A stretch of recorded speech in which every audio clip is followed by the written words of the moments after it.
Okay, beach bums, are you ready? I don't know if I'm ready for the book to be over, but we are. We're on the very last chapter of Harry Potter, chapter 17, which is called The Man with Two Faces. And I want to back up a little bit to what we just read in chapter 16, okay? Remember, Harry had to leave Hermione and Ron behind. Ron was stuck on the chessboard. He was hurt. Something happened to him. And then Hermione had to drink the potion that sent her back through the flames backwards. And Harry told her to go help Ron and then to go send an owl to Dumbledore because they needed some backup, right? Okay, so he drank a potion to help him go through the other fire to get to the end of the obstacles. So it says, "Here I come," he said, and he drained the little bottle in one gulp. It was indeed as though ice was flooding his body. He put the bottle down and walked forward. He braced himself, saw the black flames licking his body, but couldn't feel them. For a moment he could see nothing but dark fire. Then he was on the other side, in the last chamber. There was already someone there. But it wasn't Snape. It wasn't even Voldemort. What do you think it was? You ready to find out? It was Quirrell. Do you remember Quirrell? Professor Quirrell? He's the one that always had the funny hat and was always kind of like scared all the time. Would you have expected him to be the bad guy? Let's see. "Hugh!" gasped Harry. Quirrell smiled. His face wasn't twitching at all. "Me," he said calmly. "I wondered whether I'd be meeting you here, Potter. But I thought Snape—" "Severus," that's Snape's first name. Quirrell laughed, and it wasn't his usual quivering treble either, but cold and sharp. "Yeah, yes, Severus does seem the type, doesn't he? So useful to have him swooping around like an overgrown bat. Next to him, who would suspect? Poor stuttering Professor Quirrell." Harry couldn't take it in. This couldn't be true. It couldn't. "But Snape tried to kill me." No. I tried to kill you. Your friend Miss Granger accidentally knocked me over as she rushed to set fire to Snape at that Quidditch match. She broke my eye contact with you. Another few seconds and I'd have got you off that broom.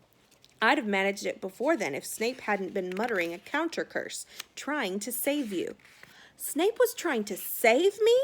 "Of course," said Quirrell coolly. "Why do you think he wanted to referee your next match? He was trying to make sure I didn't do it again. Funny, really. He needn't have bothered. I couldn't do anything with Dumbledore watching. All the other teachers thought Snape was trying to stop Gryffindor from winning. He did make himself unpopular. And what a waste of time, when after all that, I'm going to kill you tonight." Quirrell snapped his fingers. Ropes sprang out of thin air and wrapped themselves tightly around Harry. "You're too nosy to live, Potter, scurrying around the school on Halloween like that. For all I knew, you'd seen me coming to look at what was guarding the stone." "You let the troll in?" "Certainly. I have a special gift with the trolls. You might have seen what I did to the one in the chamber back there. Unfortunately, while everyone else was running around looking for it, Snape, who already suspected me, went straight to the third floor to head me off. Not only did my troll fail to beat you to death, but that three-headed dog didn't even manage to bite Snape's leg off properly. Now wait quietly, Potter. I need to examine this interesting mirror." It was only then that Harry realized what was standing behind Quirrell. It was the mirror of Erised. Do you remember that mirror? Who did Harry see when he looked in the mirror? His family that are no longer alive. His dead family was there with him. And Ron saw himself being like head boy, Quidditch Cup winner. So Dumbledore told him that the mirror shows you whatever you truly desire. Let's see. "The mirror is the key to finding the stone," Quirrell muttered, tapping his way around the frame. "Trust Dumbledore to come up with something like this. But he's in London. I'll be far away by the time he gets back." All Harry could think of doing was to keep Quirrell talking to stop him from concentrating on the mirror. "I saw you and Snape in the forest," he blurted out. "Yes," said Quirrell idly, walking around the mirror to look at the back. "He was on to me by that time, trying to find out how far I'd got. He suspected me all along, trying to frighten me, as though he could, when I had Lord Voldemort on my side." Quirrell came back out from behind the mirror and stared hungrily into it. "I see the stone. I'm presenting it to my master. But where is it? So he sees himself giving the stone to Voldemort, but he doesn't have it. Harry struggled against the ropes binding him, but they didn't give. He had to keep Quirrell from giving his whole attention to the mirror. But Snape always seemed to hate me so much. Oh, he does, said Quirrell casually. Heavens, yes. He was at Hogwarts with your father, didn't you know? They loathed each other. That means they didn't like each other at all.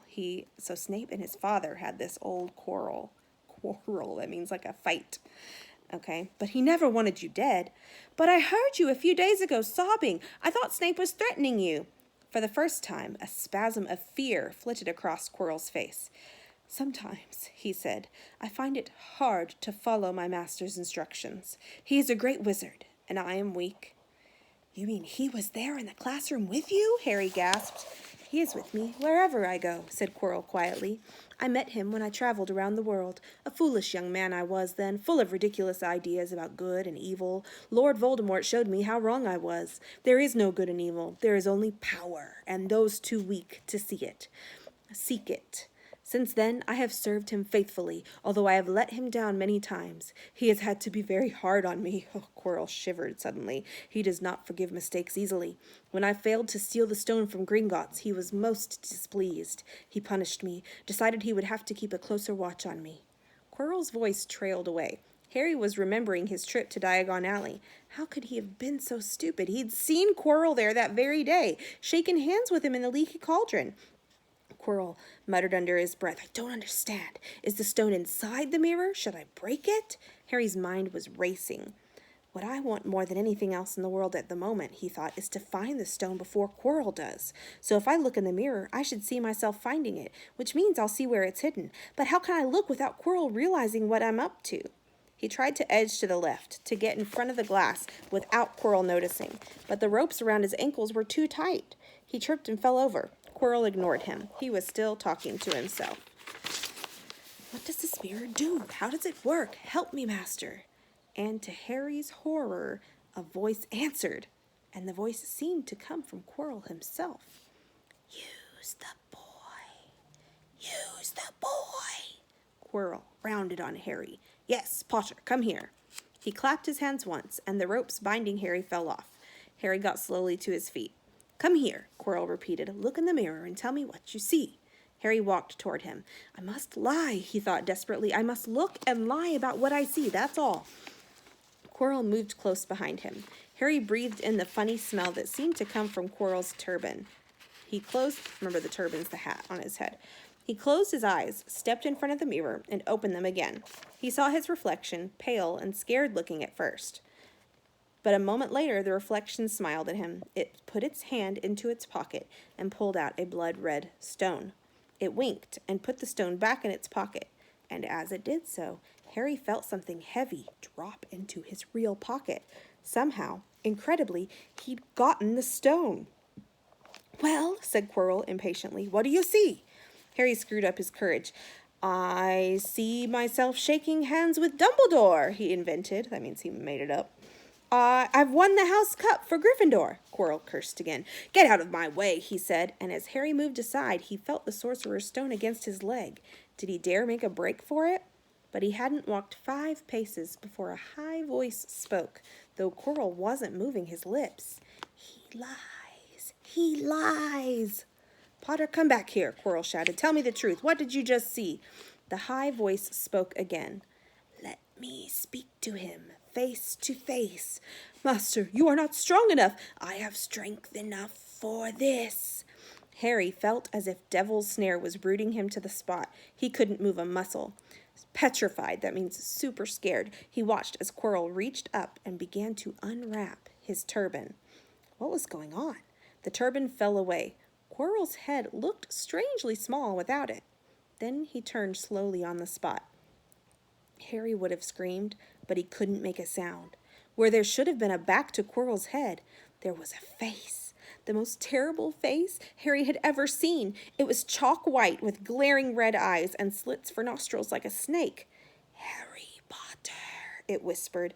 Harry tried to take a step backward, but his legs wouldn't move. Do you see what I have become?" the face asked.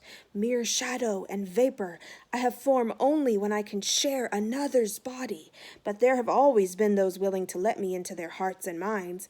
Unicorn blood has strengthened me these past weeks. You saw faithful Quirrell drinking it for me in the forest. And once I have the elixir of life from the Sorcerer's Stone, I will be able to create a new body of my own.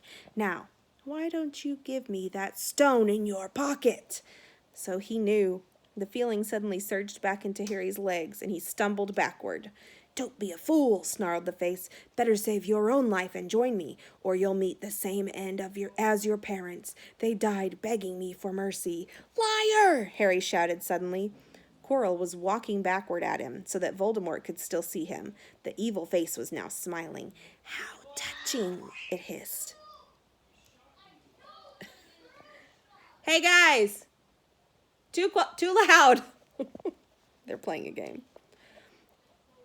"How touching!" it hissed. "I always value bravery. Yes, boy, your parents were brave. I killed your father first, and he put up a courageous fight. But your mother needn't have died. She was trying to protect you.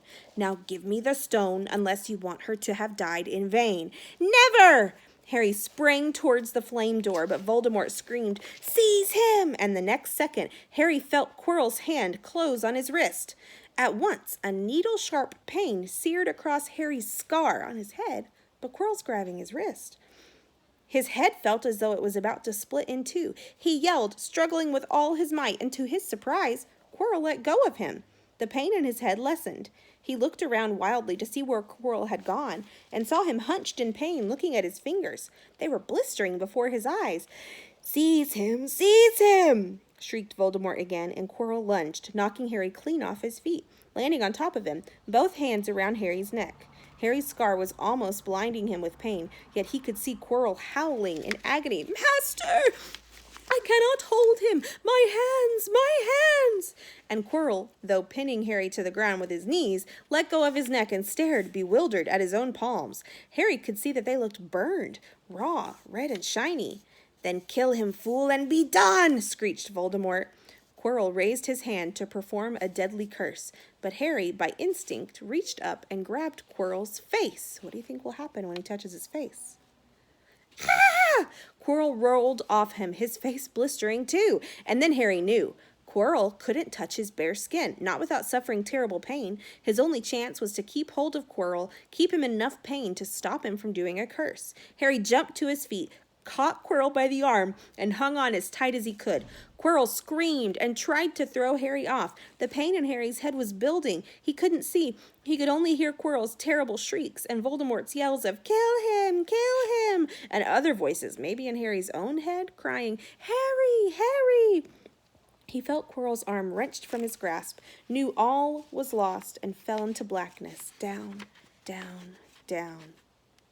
Something gold was glinting just above him. The snitch! He tried to catch it, but his arms were too heavy. He blinked. It wasn't the snitch at all. It was a pair of glasses. How strange! He blinked again. The smiling face of Albus Dumbledore swam into view above him. "Good afternoon, Harry," said Dumbledore. Harry stared at him. Then he remembered. "Sir, the stone! It was Quirrell! He's got the stone! Sir, quick!"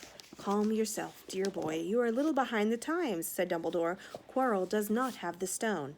"Then who does? Sir, Harry, please relax, or Madame Pomfrey will have me thrown out." Harry swallowed and looked around him.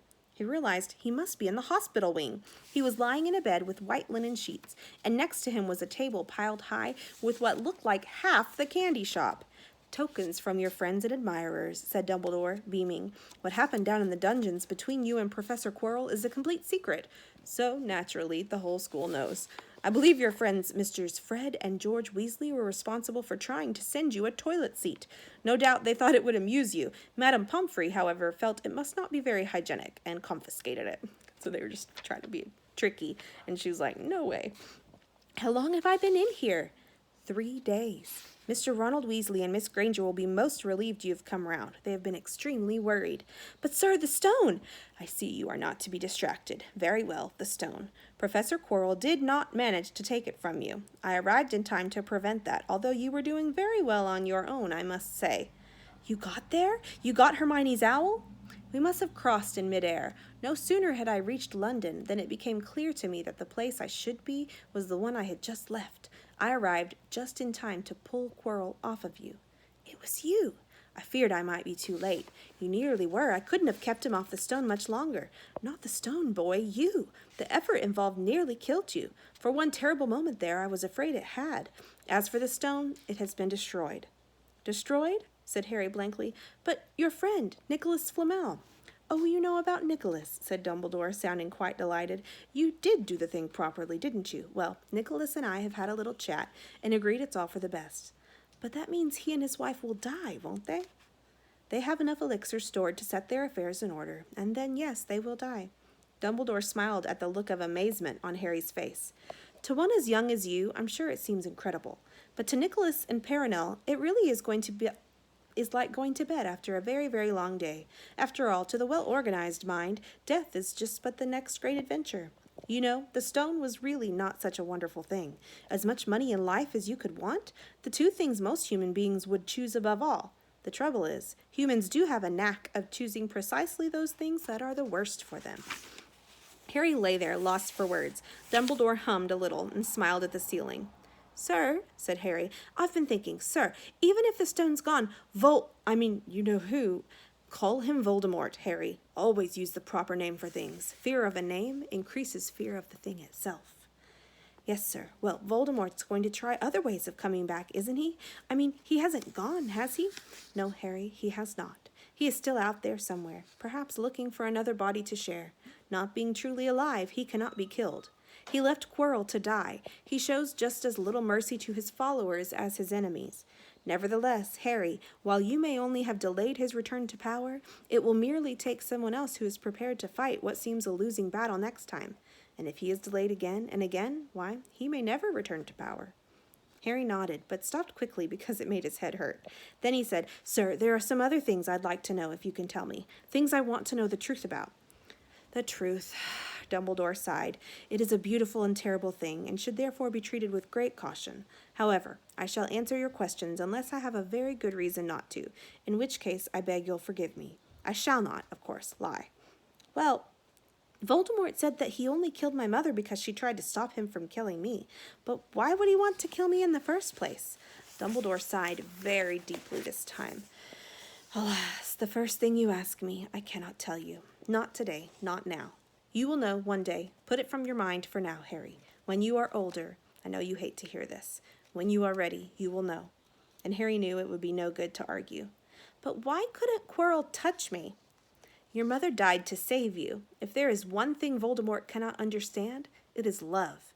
He didn't realize that love, as powerful as your mother's for you, leaves its own mark. Not a scar, no visible sign. To have been loved so deeply, even though the person who loved us is gone, will give us some protection forever. It is in your very skin. Quirrell, full of hatred, greed, and ambition, sharing his soul with Voldemort, could not touch you for this reason. It was agony to touch a person marked by something so good. Dumbledore now became very interested in a bird out on the windowsill, which gave Harry time to dry his eyes on the sheet. When he found his voice again, Harry said, And the invisibility cloak, do you know who sent it to me? Your father happened to leave it in my possession, and I thought you might like it. Dumbledore's eyes twinkled. Useful things. Your father used it mainly for sneaking off to the kitchens to steal food when he was here. And there's something else. Fire away. Quirrell said Snape. Professor Snape, Harry. Yes, him. Quirrell said he hates me because he hated my father. Is that true? Well, they did rather detest each other, not unlike yourself and Mr. Malfoy. And then your father did something Snape could never forgive. What? He saved his life. What? Yes, said Dumbledore dreamily. Funny the way people's minds work, isn't it? Professor Snape couldn't bear being in your father's debt. I do believe he worked so hard to protect you this year because he felt that would make him and your father even. Then he could go back to hating your father's memory in peace. Harry tried to understand this, but it made his head pound, so he stopped. And, sir, there's just one more thing. Just the one? How did I get the stone out of the mirror? Ah, now I'm glad you asked me that. It was one of my more brilliant ideas, and between you and me, that's saying something. You see, only one who wanted to find the stone, find it but not use it, would be able to get it. Otherwise, they'd just see themselves making gold or drinking elixir of life. My brain surprises even me sometimes. Now, enough question. I suggest you make a start on these sweets. Ah, Bertie Bott's every flavor beans. I was unfortunate enough in my youth to come across a vomit-flavored one. Vomit is throw up. And since then, I've been afraid I've rather lost my liking for them. But I think I'll be safe with a nice toffee, don't you? He smiled and popped the golden brown bean into his mouth. Then he choked and said, alas, earwax. He got an earwax-flavored jelly bean. Madame Pomfrey, the nurse, was a nice woman, but very strict. Just 5 minutes, Harry pleaded. Absolutely not. You let Professor Dumbledore in. Well, of course, that was the headmaster. Quite different. You need rest. I am resting. Look, lying down and everything. Oh, go on, Madame Pomfrey. Oh, very well, she said, but 5 minutes only. And she let Ron and Hermione in. Harry! Hermione looked ready to fling her arms around him again, but Harry was glad she held herself in, as his head was still very sore. Oh, Harry, we were sure you were going to... Dumbledore was so worried. The whole school's talking about it, said Ron. What really happened? It was one of those rare occasions when the true story is even more strange and exciting than the wild rumors. Harry told them everything. Quirrell, the mirror, the stone, and Voldemort. Ron and Hermione were a very good audience. They gasped in all the right places. And when Harry told them what was under Quirrell's turban, Hermione screamed out loud. So the stone's gone? Said Ron finally. Flamel's just going to die? That's what I said, but Dumbledore thinks that, what was it? To the well-organized mind, death is but the next great adventure. I always said he was off his rocker, said Ron, looking quite impressed at how crazy his hero was. So what happened to you two? Said Harry. Well, I got back all right, said Hermione. I brought Ron around. That took a while. And we were dashing up to the Owlery to contact Dumbledore when we met him in the entrance hall. He already knew. He just said, Harry's gone after him, hasn't he? And hurtled off to the 3rd floor. Do you mean he meant you to do it? Said Ron, sending you your father's cloak and everything? Well, Hermione exploded, if he did, I mean to say, that's terrible. You could have been killed. No, it isn't, said Harry thoughtfully. He's a funny man, Dumbledore. I think he sort of wanted to give me a chance. I think he knows more or less everything that goes on here, you know. I reckon he had a pretty good idea we were going to try, and instead of stopping us, he just taught us enough to help. I don't think it was an accident he let me find out how the mirror worked. It's almost like he thought I had the right to face Voldemort if I could. Yeah, Dumbledore's off his rocker, all right, said Ron proudly. Listen, you've got to be up for the end of the year feast tomorrow. The points are all in, and Slytherin won, of course. You missed the last Quidditch match. We were steamrolled by Ravenclaw without you. But the food'll be good. At that moment, Madame Pomfrey bustled over. You've had nearly 15 minutes. Now out, she said firmly. After a good night's sleep, Harry felt nearly back to normal. I want to go to the feast, he told Madame Pomfrey as she straightened his many candy boxes. I can, can't I? Professor Dumbledore says you are to be allowed to go, she said sniffily, as though in her opinion Professor Dumbledore didn't realize how risky feasts could be. And you have another visitor. Hagrid sidled through the door as he spoke. As usual, when he was indoors, Hagrid looked too big to be allowed. He sat down next to Harry, took one look at him, and burst into tears. It's all my ruddy fault, he sobbed, his face in his hands. I told the evil git how to get past Fluffy. I told him. It was the only thing he didn't know, and I told him. You could have died, all for a dragon egg. I'll never drink again. I should be chucked out and made to live as a muggle. Hagrid, said Harry, shocked to see Hagrid shaking with grief and remorse, great tears leaking down into his beard. Hagrid, he'd have found out somehow. This is Voldemort we're talking about. He'd have found out even if you hadn't told him. You could have died, sobbed Hagrid. And don't say the name. Voldemort, Harry bellowed, and Hagrid was so shocked that he stopped crying. I've met him, and I'm calling him by his name. Please cheer up, Hagrid. We've saved the stone. It's gone. He can't use it. Have a chocolate frog. I've got loads. Hagrid wiped his nose on the back of his hand and said, That reminds me. I've got you a present. It's not a sandwich, is it? Harry said anxiously, and at last Hagrid gave a weak laugh. Nah, Dumbledore gave me the day off yesterday to fix it. Of course, he should have sacked me instead. Anyway, got you this. It seemed to be a handsome leather-covered book. Harry opened it curiously. It was full of wizard photographs. Smiling and waving at him from every page were his mother and father. Sent owls off to all your parents' old school friends, asking for photos. Knew you didn't have any. Do you like it? Harry couldn't speak, but Hagrid understood. Harry made his way down to the end of the year feast alone that night. He had been held up by Madame Pomfrey's fussing about, insisting on giving him one last checkup. So the great hall was already full. It was decked out in the Slytherin colors of green and silver to celebrate Slytherin's winning the House Cup for the 7th year in a row. A huge banner showing the Slytherin serpent covered the wall behind the high table.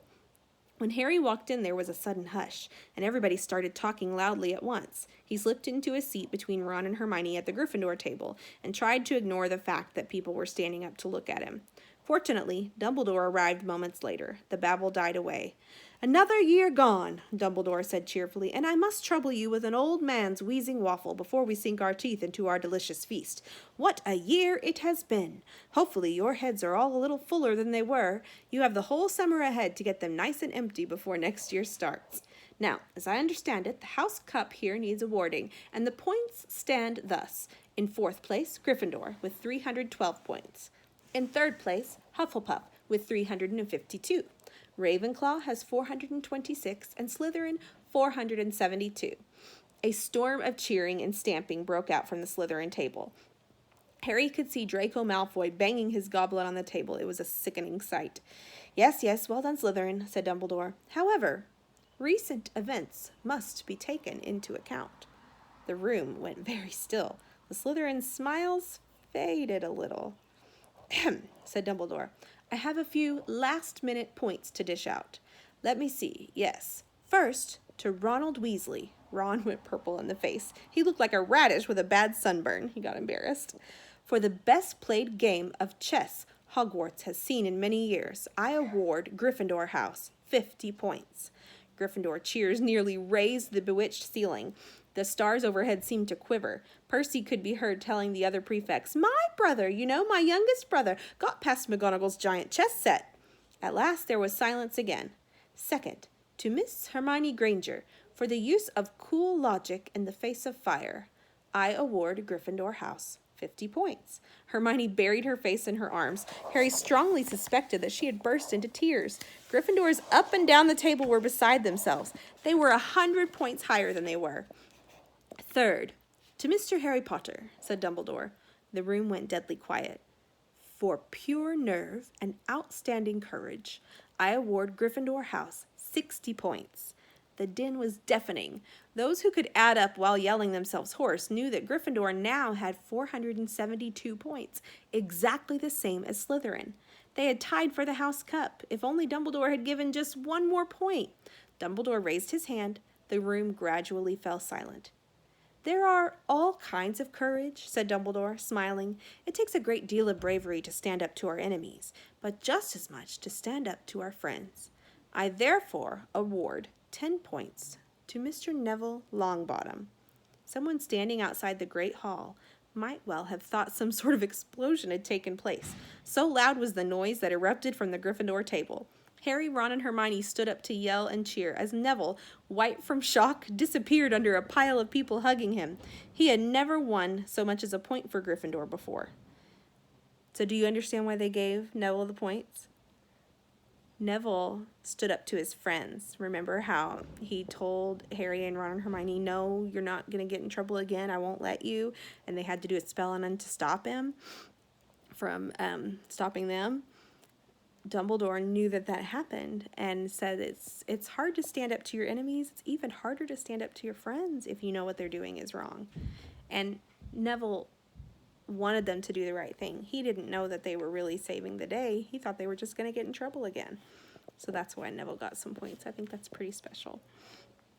Okay. Harry, still cheering, nudged Ron in the ribs and pointed at Malfoy, who couldn't have looked more stunned and horrified if he'd just had the body bind curse put on him. "Which means," Dumbledore called over the storm of applause, for even Ravenclaw and Hufflepuff were celebrating the downfall of Slytherin, "we need a little change of decoration." He clapped his hands. In an instant, the green hangings became scarlet red, and the silver became gold. The huge Slytherin serpent vanished, and a towering Gryffindor lion took its place. Snape was shaking Professor McGonagall's hand with a horrible forced smile. He caught Harry's eye, and Harry knew at once that Snape's feelings toward him hadn't changed one bit. This didn't worry Harry. It seemed as though life would be back to normal next year, or as normal as it ever was at Hogwarts. It was the best evening of Harry's life, better than winning at Quidditch or Christmas or knocking out mountain trolls. He would never ever forget tonight. Harry had almost forgotten that the exam results were still to come, but come they did, and to their great surprise, both he and Ron passed with good marks. Hermione, of course, had the best grades of the first years. Even Neville scraped through, his good herbology mark making up for his terrible potions one. They had hoped that Goyle, who was almost as dumb as he was mean, might be thrown out, but he had passed too. It was a shame, but as Ron said, you can't have everything in life. And suddenly, their wardrobes were empty, their trunks were packed, and Neville's toad was found lurking in the corner of the toilets. Notes were handed out to all students, warning them not to use magic over the holidays. I always hope they'll forget to give us these, said Fred Weasley sadly. Hagrid was there to take them down to the fleet of boats that sailed across the lake. They were boarding the Hogwarts Express, talking and laughing as the countryside became greener and tidier, eating Bertie Bott's every flavor beans as they sped past Muggle towns, pulling off their wizard robes and putting on jackets and coats, pulling into platform 9 3/4 at King's Cross Station. It took quite a while for them all to get off the platform. A wizened old guard was up by the ticket barrier, letting them go through the gate in 2s and 3s so that they didn't attract attention by all bursting out of a solid wall at once and alarming the Muggles. "You must come and stay this summer," said Ron. "Both of you. I'll send you an owl." "Thanks," said Harry. "I'll need something to look forward to." People jostled him as they moved forward towards the gateway, back to the Muggle world. Some of them called, "Bye, Harry. See ya, Potter." "Still famous," said Ron, grinning at him. "Not where I'm going, I promise you," said Harry. He, Ron, and Hermione passed through the gateway together. "There he is, Mom. Look, there he is." It was Ginny Weasley, Ron's younger sister, but she wasn't pointing at Ron. "Harry Potter," she squealed. "Look, Mom, I can see." "Be quiet, Ginny. It's rude to point." Mrs. Weasley smiled down at them. "Busy year," she said.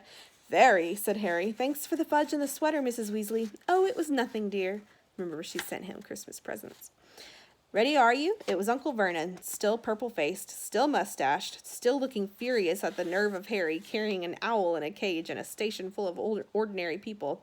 Beside him stood Aunt Petunia and Dudley, looking terrified at the very sight of Harry. "You must be Harry's family," said Mrs. Weasley. "In a manner of speaking," said Uncle Vernon. "Hurry up, boy, we haven't got all day." He walked away. Harry hung back for a last word with Ron and Hermione. "See you over the summer, then.